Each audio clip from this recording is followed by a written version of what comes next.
So, we're the Gateshead MyVoice group, and every Tuesday we come together and we are like organising events and stuff. So we're doing a gig, Nightmare Before Christmas, a prom event, Harry Potter, and a branding workshop.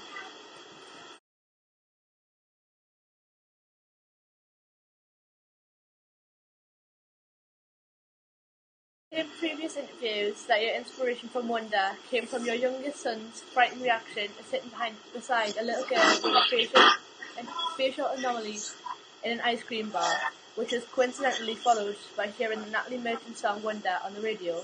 Before this experience, had you ever considered writing such a story? No, in fact, it started that very night after the incident had happened. And I started writing. I had been writing for most of my adult life, just never with an eye toward publishing anything. It was something that I did out loud. But the start was one that kind of came to me, and I really felt the need to write it in full. So that's, kind of glad I stuck with it at this point. So, but yeah, that was the first time I actually started writing a book and finished it.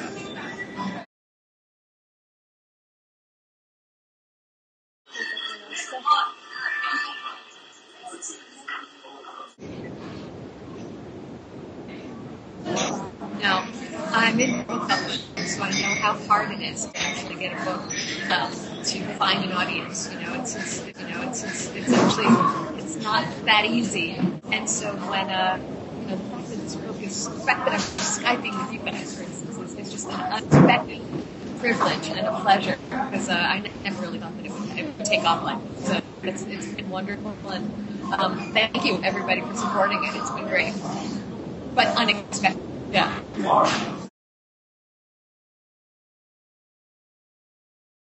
Can you tell us a bit about the research you've done prior to writing the book? Well, I started writing it before I did any research, because I was just writing from the point of view of having a facial anomaly in life. And once I started writing the book, I did more research, especially when I got to Thea's chapter. And I did do a lot of online research, and I did talk to a lot of people who suffer from facial anomalies. But then after it got published, I have talked to a lot of people who have facial anomalies, and they're all very, very nice.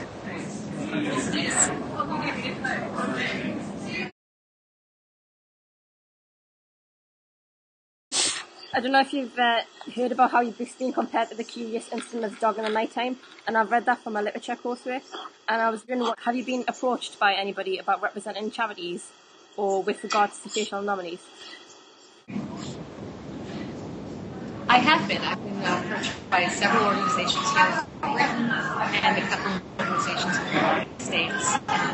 It's a little bit tricky because, obviously I don't suffer from anything, and my children don't either. So, in a sense, I want to be really respectful of the fact that I can't truly know what it's like to live in their shoes, to walk in their shoes, and to experience their lives. So what I've told them is I will do anything I can do to help get the message out and to promote kindness and empathy in the way they're treated and seen. But in terms of representing, I feel like in a sense I can't really do anything, because I think it would be wrong of me to sort of have the audacity to actually go in and say, well, I know what it's like or anything. So obviously I don't know what it's really like.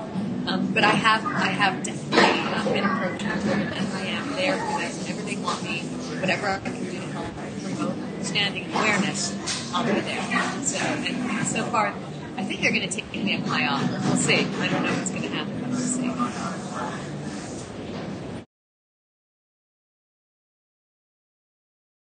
Wonder differs from most novels in that it adopts more than one perspective.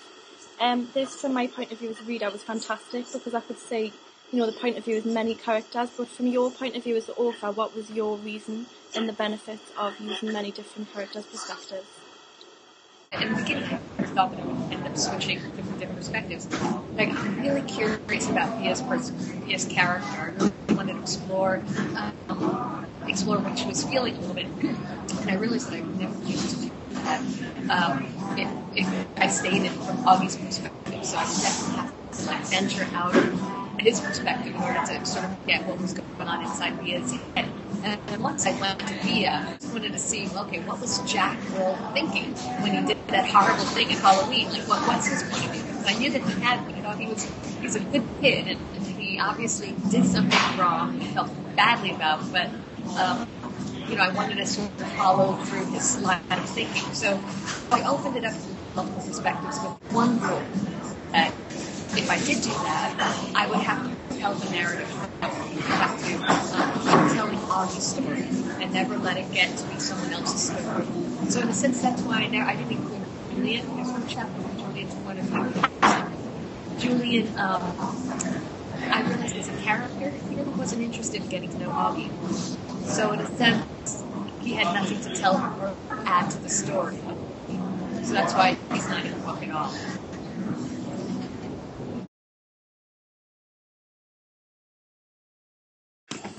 Hi. Although you write in the voice of many characters, you never write as any of the adults in the novel. Why did you choose only to write from the perspective of the children? I thought if I opened it up to the mom or the dad, the story might take a slightly darker thing. You see the parents are point of view of the kids, and they're slightly idealized. Certainly, Augie's 10 or 11 years old. He sees his mom especially as this wonderful, all-patient, all-knowing character. If you and I were to talk about her in life, I'd probably hear a different story. She'd probably have a lot more to say about Julian's mom and some of the other things that happened. So I think she's very careful about sheltering her own children from a lot of dark side things. So I didn't want to open it up to that because I wanted to stay very positive and uplifting. And it was, primarily intended for that when I first wrote it, it was going to be for kids. I didn't know that there would be this crossover thing going on. If I had known, maybe I would have written it. If I knew that it was going to be by adults, but at the time I was writing for kids, and I just thought, they don't care what adults think anyway. They just want to hear what kids think. So that's why.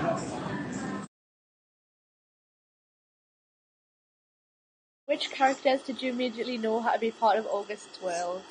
I knew Summer was going to be near and dear to my heart, and severe favorite. So I knew that she was going to be just a good girl, and the other characters, I really, when you're writing, don't have any sort of. I didn't have any outline. I didn't know what characters were going to really rise to the occasion and be good to Augie and which ones weren't. When I started writing about Julian, for instance, I had no idea that he would end up being kind of a bad guy. I loved Via right from the start. I thought she was going to be a great big sister.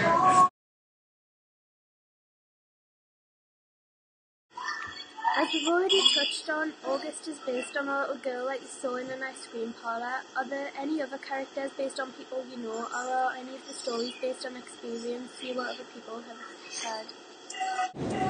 All the characters are kind of based on composites of people in my life.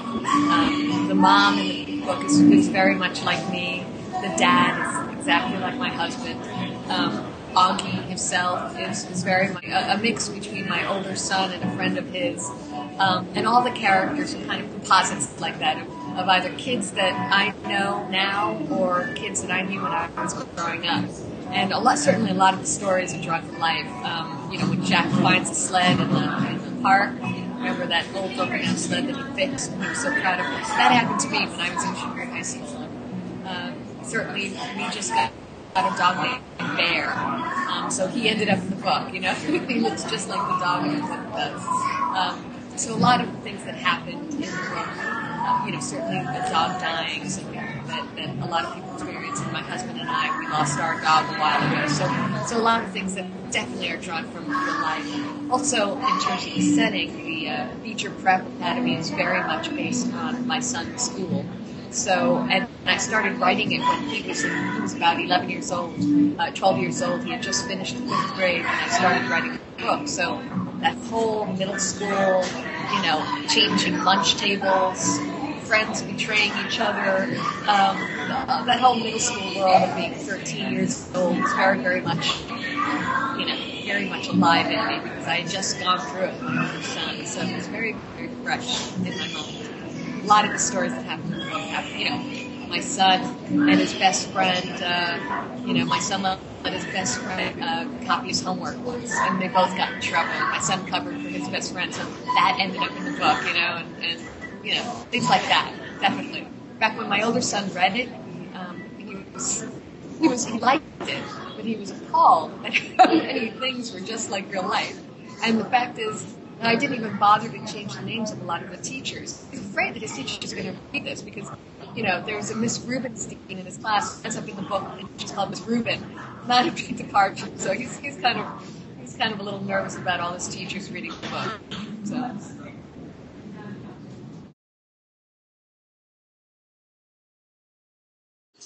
The character of Mr. Brown's probably one of the lesser mentioned characters in the novel, yet he seems to have quite a big impact in the whole book through his precept concept. Is he based on any particular teachers who taught and inspired you in life? There was a real Mr. Brown. It was my high school teacher. He looks exactly like Mr. Rex, tall and blonde, and he had a beard. And he was the best English teacher in the world, and loved him. And in fact, I really wanted to read the book. I'm not in touch with him anymore, obviously, but I hope he does read the book. And he didn't teach precepts, but I think he would have if he'd thought of it. So he was a great teacher.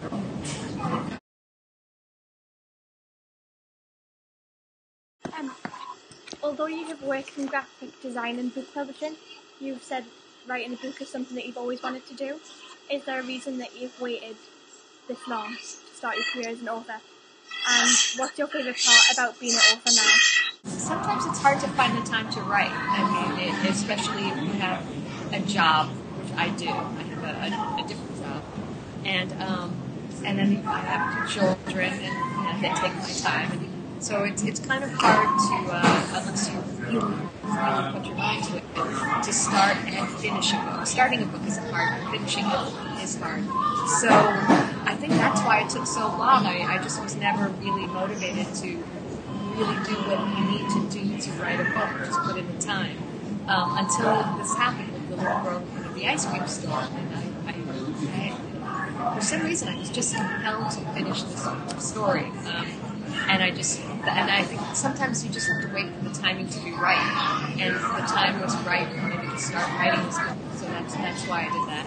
And in terms of my favorite part of being an author, it is, without doubt, events like this. And being able to connect with readers and people who really like the book. And talk to people around the world at this point who've been impacted by the book and really taken something away. It's been extraordinary to have this kind of response.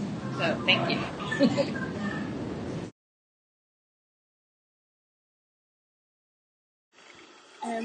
Do you plan to write any more books in the future, and are you working on anything at the moment? I am working on a book right now. I haven't been working on it for the last couple of weeks because I've been doing stuff like this. But I'm working on another book, but it's not a sequel. It's not. It's funny because when I go to classrooms and stuff like that, a lot of the kids ask, are you working on a sequel or is this the first of a series? Because I think we're so used to looking at series. But this is the kind of book I think that ends just where it should end. And I don't see having a number 2 or 3. So, I am working on something, but I can't tell you what it's about because I haven't even told the editor yet. And I promised you would be the first person who I talk to about it. So, it's a secret still.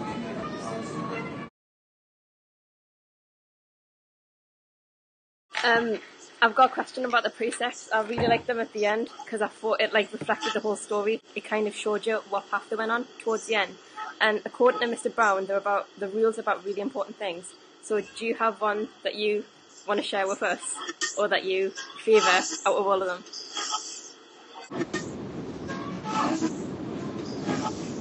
Well, it's funny because I started collecting precepts when I was like 13 or 14 years old. I had no idea why. I just came across something that I thought was really powerful. And so the very first precept I ever wrote down was "Fortune favors the bold." I thought that was so cool. And I wrote it down, and it was the first of many precepts that I just started writing down in a notebook. And I still have the number somewhere, I don't know where, but I know I have it in a box somewhere. So I would say now, even though that was my very first precept, I would say now I really like the precept about being kinder than necessary. Can we make it a rule of life to try to be kinder than necessary? I think that really is a wonderful precept. Something I try to remember all the time. Yeah, lovely that. Right. But thank you for writing the book. It's honestly the greatest thing I've read in a long time. I've read it in one sitting, and it was like the best book I've read just for ages. So. Oh, thank you. Thank you so much. I really appreciate it. You guys have been great. Thank you. Bye, guys. Thank you. Bye, guys. Thank you.